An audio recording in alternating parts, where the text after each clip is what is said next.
राम राम। इस दुनिया में अगर आपने किसी का भी ऋण देना है तो चाहे आपके कितने भी जन्म बीत जाएं, लेकिन किसी न किसी रूप में आकर आपको वो ऋण, आपको वो कर्ज चुकाना ही पड़ता है। किसी नगर में एक धर्मशाला में एक दंपत्ति रुके हुए थे। उनके साथ उनका 3 वर्षीय पुत्र भी था। धर्मशाला कच्ची थी, उसकी दीवारों में दरारें पड़ गई थी। वो दंपत्ति किसी काम से बाहर गए। उनका बालक धर्मशाला के प्रांगण में ही खेल रहा था। जब वो वापस लौटे, उन्होंने देखा उनका बच्चा जिस आंगन में बैठा है उसके सामने ही एक बहुत विशाला सर्प बैठा है और बार बार फन उनके बच्चे की तरफ कर रहा है। बच्चा भी नीचे से मिट्टी उठाकर उसके फन पे मार रहा है। माता पिता दोनों घबरा गए। उन्होंने शोर मचाया कि हमारे बच्चे को बचाओ, हमारे बच्चे को बचाओ। धर्मशाला के लोग एकत्रित हो गए। वहां एक ऊंट वाला भी आया जो ऊंट पर बोझा ढोता था। सबने कहा कि इस बच्चे को कैसे बचाया जाए, इस सांप को मारा जाए तभी बच्चा बचेगा। वो ऊंट वाला बोला कि मैं निशाना तो लगा सकता हूं, लेकिन ये ना हो कि चोट आपके बच्चे को भी लग जाए। अब माता पिता ने सोचा अगर सांप ने काट लिया तो बच्चे का जीवन बचेगा ही नहीं, अगर थोड़ी चोट भी लग गई और बच गया तो कोई बात नहीं। उन्होंने कहा आप अपनी तरफ से कोशिश कीजिए। उस ऊंट वाले ने निशाना लगाया, सांप पर निशाना लगा। सांप घायल हो गया, बच्चे को उठा लिया गया। अब घायल सांप को बाहर बाड़े में फेंक दिया। रात्रि हो गई। सुंदर शीतल हवा चली। वो सांप जो घायल अवस्था में था, जो बेहोशी में था, वो जागृत हुआ।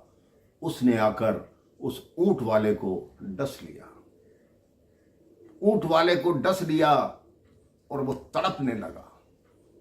जब ऊंट वाला तड़पने लगा, फिर धर्मशाला के लोग एकत्रित हुए। सबने पूछा कि ये क्या हुआ। तो एक ऐसा साधु वहां रुका हुआ था जो विष निकालना जानता था। उसने कहा मैं उसी सांप को वापस बुलाकर इसका जहर निकलवा दूंगा। उन्होंने एक छोटे बालक को पकड़ा। उसमें एक ऐसा मंत्र पड़ा कि सांप उस बालक में आ गया। उस बालक से पूछा इस ऊंट वाले से तुम्हारी क्या शत्रुता थी, तुमने इसको क्यों डसा। तो सांप ने कहा मेरी इससे शत्रुता ये थी, जब बच्ची और मेरे में बात चल रही थी तो ये बीच में आकर इसने मुझे क्यों मारा। उस साधु ने पूछा उस बच्चे और तुम्हारे में क्या बात चल रही थी। उस सांप ने कहा 2 जन्म पहले ये जो बच्चा है ये एक सेठ था। मैंने इससे 300 रुपए उधार लिए थे। आज जब मैं इसके सामने आया उसने मुझे पहचान लिया और मिट्टी उठाकर मेरे मुंह पे मार रहा था कि तुम्हें शर्म नहीं आती, तुमने मेरे पैसे नहीं दिए, तुम मर गए, मेरा कर्जा दिए बिना कैसे मर गए। और मैं बार बार फन झुकाकर इस बच्चे से माफी मांग रहा था कि मुझे माफ कर दो, मुझे माफ कर दो, मेरे से गलती हो गई। इतने में ये ऊंट वाला बीच में क्यों आया। उसने मुझे माफ कर देना था, लेकिन उससे पहले ही इसने मुझे घायल कर दिया। तब उस साधु ने पूछा जो विष निकालता था, अब तुम इसका विष कैसे हरोगे। तो उस सर्प ने कहा इसे कहो मुझे 500 रुपए दे, 300 रुपए मैंने उसके देने हैं और 2 जन्मों का 100 रुपया और ब्याज लगाकर उसको मैं अपना 500 रुपए कर्ज उतारूंगा, तब मैं इस सर्प की योनि से मुक्त होऊंगा। ऊंट वाले की जेब से तुरंत 500 रुपए निकाले गए। वो छोटा बच्चा जिसके माता पिता के बच्चे के सामने सर्प बैठा था, उनको 500 रुपए दिए गए। सांप ने उसका जहर निकाल लिया, वो पुनः खड़ा हो गया। ये कहानी छोटी सी है, लेकिन हमें एक बात सिखाती है कि कभी किसी का भी कर्ज लेकर भूल मत जाना, क्योंकि ना जाने किस जन्म में आकर आपको वो कर्ज चुकाना पड़े।